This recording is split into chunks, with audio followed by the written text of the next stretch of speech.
अस्सलामु अलैकुम वरहमतुल्लाहि वबरकातुहू। मैं हूं हाफिज अबू सुफियान नौमानी और आप देख रहे हैं न्यूज़ क्लासेस। उम्मीद करता हूं कि आप लोग अच्छे होंगे और अच्छे से पढ़ाई कर रहे होंगे। आज का हमारा टॉपिक है क्लास 10th की बुक दरख्शा की और चैप्टर नंबर 6 पढ़ने वाले हैं, जिसका नाम है ग्लोबल वार्मिंग, जिसको हम आलमी हिद्दत भी कहते हैं। आलमी हिद्दत यहाँ पर मोस्ट इम्पोर्टेंट चैप्टर है और इससे हर साल सवाल आता है और ये इस बार भी आएगा, ये मेरी गारंटी है। अब यहाँ पर बात यह है कि चैप्टर नंबर 6 है तो बहुत बड़ा और इसे समझना बहुत ही मुश्किल है, तो आप लोगों को घबराने की जरूरत नहीं है। अगर आप हमारी ये वीडियो पहली बार देख रहे हैं तो चैनल को सब्सक्राइब करें, वीडियो को लाइक करें, इसे आगे ज़्यादा से ज़्यादा शेयर करें। और फिर मैं आपको ये गारंटी देता हूँ कि अगर आप ये मेरी पूरी वीडियो देख ली है तो फिर आपको चैप्टर समझने में कोई दिक्कत नहीं होगी और बोर्ड एग्जाम 2025 में अच्छे से अच्छे नंबर ला पाएंगे। तो आइए हम वीडियो स्टार्ट करते हैं। हम ग्लोबल वार्मिंग जो पढ़ने वाले हैं ये एक मजमून है। सबसे पहले तो हम मजमून के बारे में जान लेते हैं। मजमून कहते हैं किसको है। ये वीडियो थोड़ी लंबी हो सकती है तो आप लोग घबराइएगा नहीं, पूरी वीडियो देखिएगा तब जाकर ये पूरा चैप्टर समझ में आएगा आपको। हम एक एक बात वजाहत के साथ बताएंगे। सबसे पहले यहाँ पर मजमून लिखा हुआ है। मजमून किसको बोलते हैं तो मैं बता दूं, मजमून एक टॉपिक का नाम है। हम किसी भी रिलेटेड किसी भी कहीं भी किसी के लिए भी बात करते हैं, जैसे दरख्त के ऊपर हम बात कर रहे हो, स्कूल के ऊपर बात कर रहे हो, जमीन के ऊपर बात कर रहे हो, हत्ता कि किसी भी टॉपिक पे बात करने को मजमून कहा जाता है। तो यहीं पर बता दिया गया है पहले ही कि मजमून है क्या है, ये आलमी हिद्दत है, यानी ग्लोबल वार्मिंग के ऊपर बात करने वाला है। ये टॉपिक ही इसका यही है, तो इसलिए इसको मजमून कहा गया है। तो यहाँ पर हमें समझ में आ रहा है कि आलमी हिद्दत ग्लोबल वार्मिंग को कहा जाता है।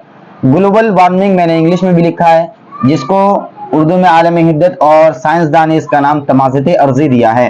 तमाज़त अर्जी यहाँ पर ग्लोबल वार्मिंग का ही नाम है। आखिर हम ये बात समझ में नहीं आ रही है कि आखिर ग्लोबल वार्मिंग बढ़ता क्यों है, तो इसके बारे में हम आगे जानेंगे। पहले ये जान लेते हैं कि हम लोग जिस जमीन पर रहते हैं वो एक सैयारा है। क्या है? हम लोग जिस जमीन पर रहते हैं वो एक सैयारा है। सैयारा कहते हैं एक प्लानेट को, सैयारा कहते हैं एक गिरह को, होता है ना, मंगल ग्रह, बुध ग्रह। तो ये सब गिरह जो है, अपना जो धरती है, जो अपनी पृथ्वी है, ये भी एक गिरह है। तो गिरह को ही, प्लानेट को ही उर्दू में सैयारा बोला जाता है। तो यहाँ पर क्या लिखा हुआ है, हम लोग जिस जमीन पर रहते हैं वो एक सैयारा है। जमीन सभी जानदारों के लिए बहुत मुनासिब है। मुनासिब का माना हुआ कि जैसे और भी प्लानेट है और भी ग्रह है, वो या तो बहुत ही ज्यादा गर्म है या बहुत ही ज्यादा ठंडा है। तो ऐसी जगहों पर ना जानदार रह सकते हैं ना इंसान रह सकते हैं। तो ऐसे में अगर जानदार रहेगा तो या तो बहुत ज्यादा गर्मी की वजह से मर जाएगा या बहुत ज्यादा सर्दी की वजह से मर जाएगा। लेकिन ये जो हमारा धरती है, ये जो हमारी जमीन है, सैयारा है, ये जो हमारा प्लेनेट है, ये एक बहुत ही मुनासिब जगह है। यहाँ पर गर्मी भी मुतअद्दिल रहती है, यानी एक समान रहती है, और ठंडी भी एक जैसा रहता है। तो यहाँ पर इंसान को जीने में कोई परेशानी नहीं होती। तो यहाँ पर लिख दिया हमने, जमीन सभी जानदारों के लिए बहुत मुनासिब है।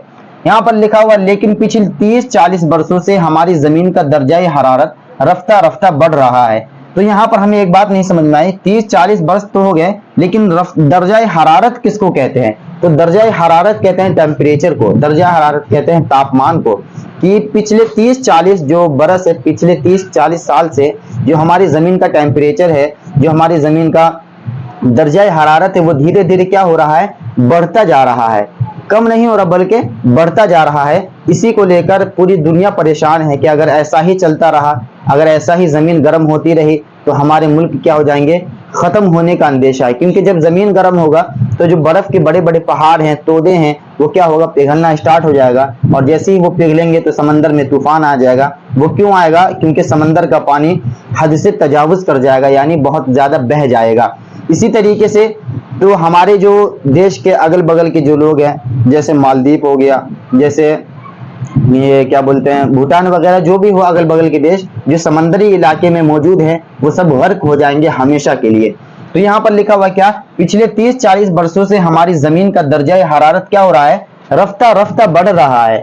अब यहाँ पर है पूरी दुनिया में पिछले 10 वर्षों से, यानी पूरी दुनिया में, यहाँ पर कोई एक कंट्री की बात नहीं कर रहा, पूरे एरिया की बात कर रहा है, पूरे देश की बात कर रहा है कि पूरी दुनिया में पिछले 10 वर्ष से, यानी पिछले 10 साल से इस पर काफी तबादला ख्यालात हुए हैं। तबादला ख्यालात का बात होता है मशवरा, यानी इसके ऊपर बहुत ज्यादा चर्चा हुआ है। यहाँ तक कि UNO, जिसका फुल फॉर्म है यूनाइटेड नेशन ऑर्गेनाइजेशन, एक बहुत बड़ा यहाँ पर ऑर्गेनाइजेशन होता है, यहाँ पर मीटिंग होता है, जो बहुत ज्यादा संगीन मसला होता है उस पर यहाँ पर मीटिंग होता है, तो वहां पर भी ये बात को रखा गया है और वहां के जो बड़े बड़े साइंसदान हैं, जो बड़े बड़े साइंटिस्ट हैं, उन्होंने इस बात को रखा और इस पर तबादला ख्यालात किया, यानी अपनी अपनी राय पेश की कि इसको कैसे सुलझाया जाए, इसको कैसे रोका जाए, समझे। तो यहाँ पर क्या लिखा है, पूरी दुनिया में पिछले 10 वर्षों से इस पर काफी तबादला ख्यालात हुए हैं और इसे रोकने के लिए काफी कोशिश भी की जा रही है।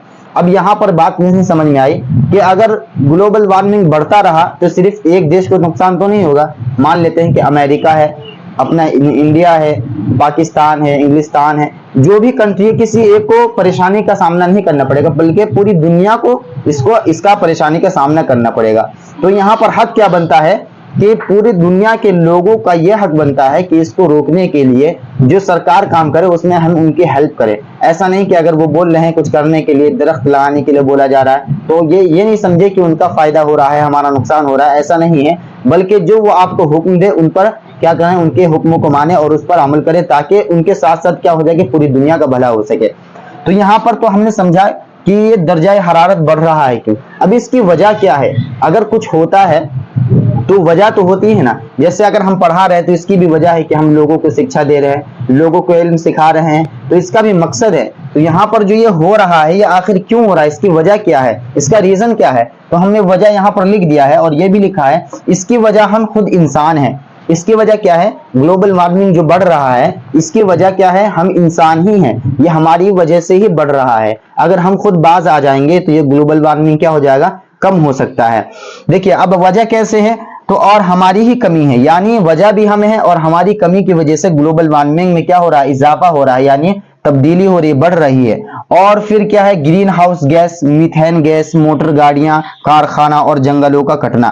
यानी ये कह रहा है green house gas, methane gas, motor गाड़ियां। मोटर गाड़ियां का मतलब क्या हुआ, जैसे ये मोटरसाइकिल हुआ, कार हुआ, बस हुए, ये सब क्या किस चीज पे चलता है, तो ये सब चलता है पेट्रोल पे, डीजल पे। और जब वो जलते हैं तो क्या होता है, गंदी गैसें निकलती है। कारखानों में प्लास्टिक बनता है तो वो क्या होता है, उनकी गैसें गंदी निकलती है और आसमान में जाती है, आसमान के ओजोन परत को क्या कर देती है, डैमेज कर देती है, जिसकी वजह से ये सूरज की जो शुआएं हैं, जो रोशनी है, वो जमीन पर डायरेक्ट जाती है और ये क्या करती है, जमीन उस शुआओं को, उस रोशनी को जज्ब कर लेती है, यानी ज्यादा एब्जॉर्ब करती है, तो उसी वजह से जमीन ज्यादा गर्म हो जाता है।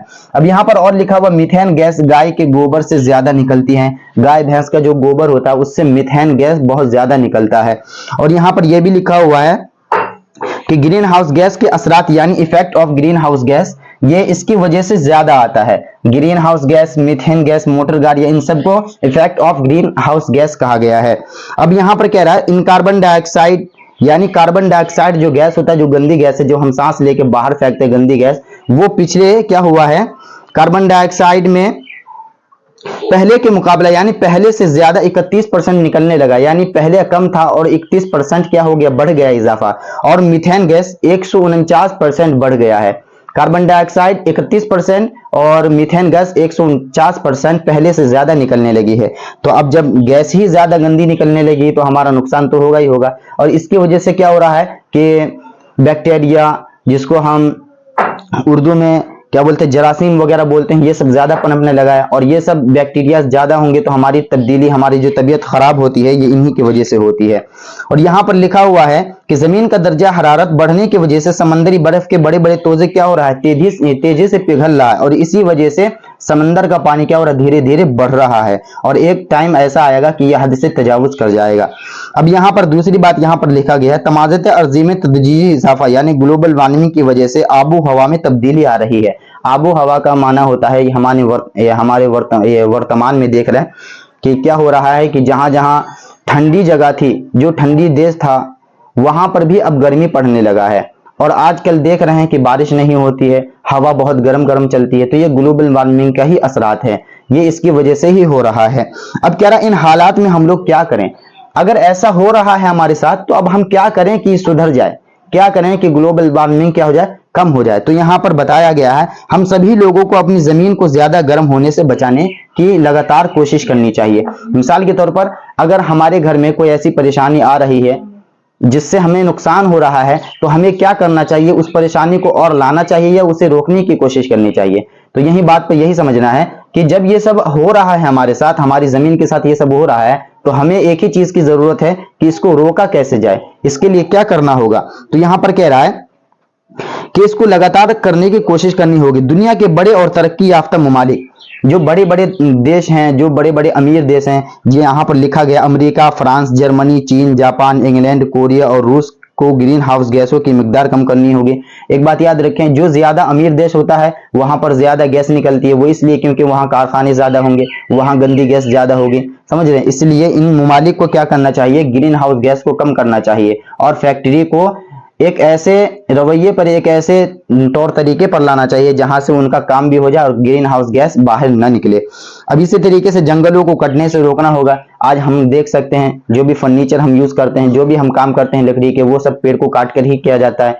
तो जब हमारे पेड़ कटेंगे तो क्या होगा, ग्रीन हाउस गैस ज्यादा बढ़ेगा, क्योंकि पेड़ से ही हमें ऑक्सीजन मिलता है, वो कार्बन डाइऑक्साइड को अपने अंदर लेता है। तो ये सब क्या होता है, इसी की वजह से पौधों और दरख्तों को ज्यादा से ज्यादा फलने और फूलने दिया जाए।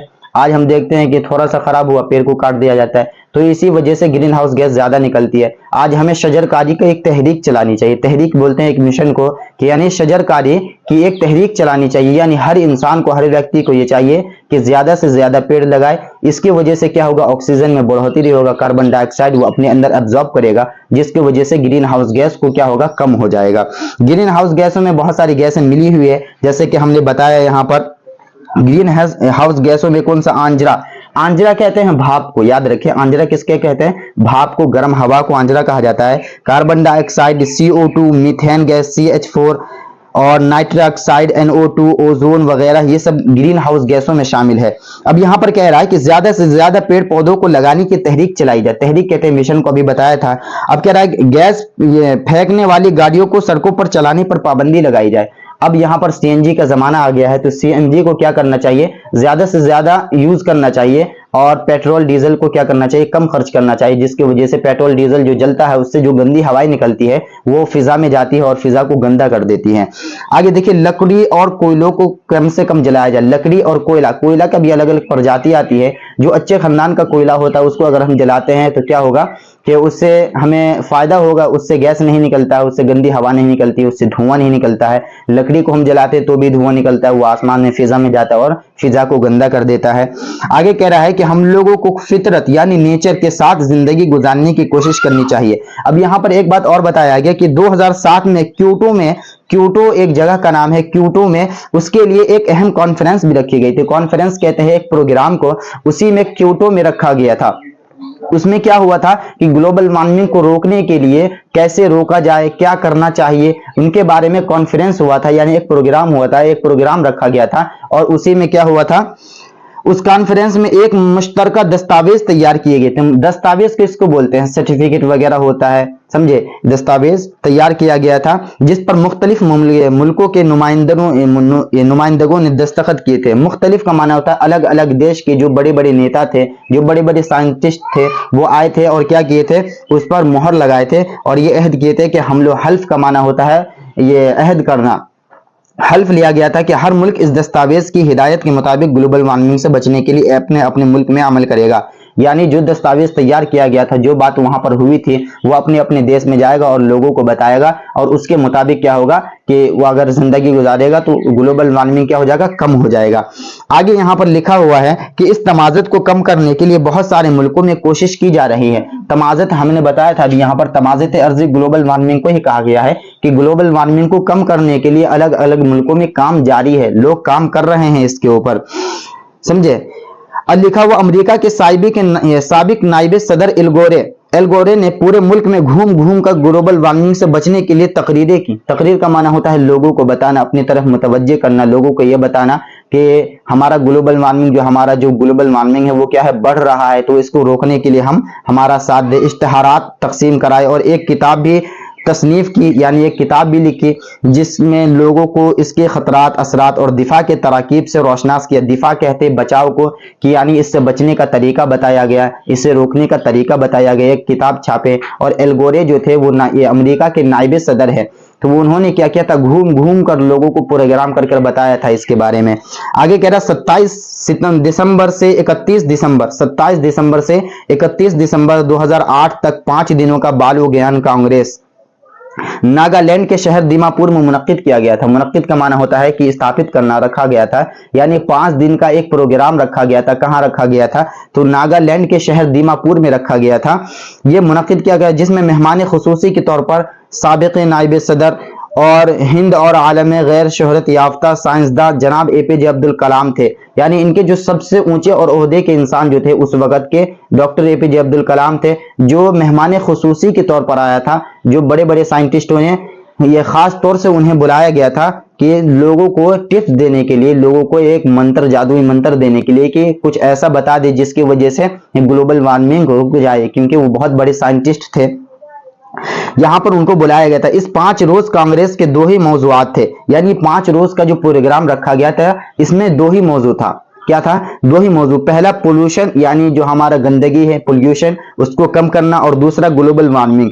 इस कांग्रेस में मुल्क के 32 सूबों और मरकजी हुकूमत के मखसूस सतहों से, जिनको लगभग 556 तलबा, यानी 556 लगभग बड़े बड़े स्टूडेंट आए हुए थे इसमें, और 32 सूबा और मरकजी हुकूमत के मखसूस खतों से चुनकर 556 तलबा और तालिबात को शिरकत करने का मौका दिया गया था। यानी 556 ऐसे स्टूडेंट थे जो बड़े बड़े ओहदे पर थे, और 165 उस्ताद आए हुए थे वहां पर उस प्रोग्राम में। अब यहां पर देखो हमारे मुल्क की हुकूमत ग्लोबल वार्मिंग से बचने और निपटने के लिए कितने बड़े पैमाने पर काम कर रही है। यानी 5-5 दिन का प्रोग्राम रखा जा रहा है और उसको कम करने के लिए कोशिश की जा रही है। तो डॉक्टर एपीजे अब्दुल कलाम अब बता रहे हैं कि ये हमारी जिम्मेदारी है, जो आजकल के जनरेशन के जो बच्चे हैं, जो इल्म हासिल कर रहे हैं, जो स्टूडेंट है, उनको ये उनकी जिम्मेदारी है कि ग्लोबल वार्मिंग को क्या करे, कम करे। आगे कह रहा है कि मज़कूरा बाला कांग्रेस में मेहमान खुसूसी, यानी जो वहां पर प्रोग्राम रखा गया था, जो मेहमान खुसूसी थे, वो बता रहे हैं, जनाब एपीजे अब्दुल कलाम सर बता रहे हैं